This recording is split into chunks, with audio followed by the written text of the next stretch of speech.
കൂറ്റനാട് പെരിങ്ങോട് റോഡിൽ തൊഴൂർക്കാട് വീട് കുത്തി തുറന്ന് 25 പവൻ സ്വർണ്ണാഭരണം കവർച്ച നടത്തിയ സംഘമാണ് പോലീസിന്റെ പിടിയിലായത്.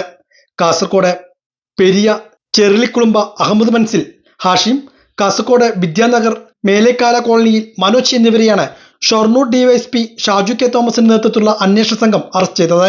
നഷ്ടപ്പെട്ട സ്വർണ്ണാഭരണം ഇവരിൽ നിന്നും കണ്ടെത്തി. കാസർഗോഡ് നിന്നും ഞായറാഴ്ച വൈകിട്ട് കസ്റ്റഡിയെടുത്ത ഇരുവരെയും ഷൊർണൂരിൽ എത്തിക്കുകയായിരുന്നു.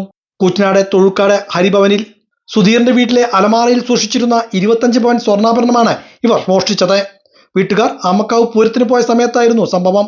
ഉത്സവങ്ങളുടെ തീയതികൾ മനസ്സിലാക്കി അവിടേക്കെത്തി പൂട്ടിയ വീടുകളിൽ മോഷണം നടത്തുന്നത് ഇവരുടെ രീതിയാണ്.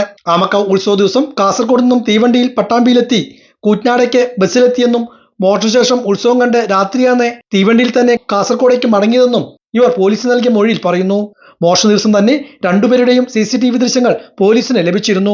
ഇതിൽ ഇവരെ തിരിച്ചറിയാൻ ബുദ്ധിമുട്ടായതിനാൽ യാത്ര ചെയ്ത ബസ്സിലെ ദൃശ്യങ്ങൾ ശേഖരിച്ചാണ് ഉറപ്പുവരുത്തിയത്. ഇരുവർക്കുമെതിരെ സംസ്ഥാനത്തെ വിവിധ പോലീസ് സ്റ്റേഷനുകളിൽ കവർച്ചാ കേസുകളുണ്ട്. ഇരുവരെയും ചൊവ്വാഴ്ച മോഷണം നടന്ന വീട്ടിലെത്തിച്ച് തെളിവെടുപ്പ് നടത്തി.